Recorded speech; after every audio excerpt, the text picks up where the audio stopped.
ዶሮ በተለያየ መንገድ ነው የሚሰራው። ውሃ ከሌለው ቦታ ውሃ ንጹህ ተነጋግረን በፍየል ነው የያዝነው ከተሳካልን። ቀጣይ ግን መነጋገር ግድ ይላል።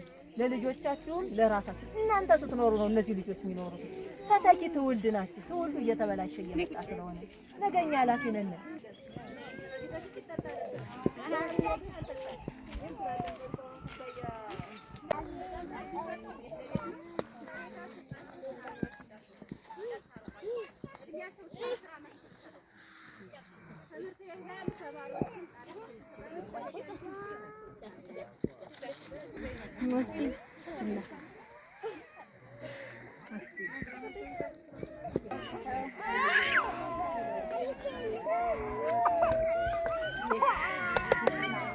Nah.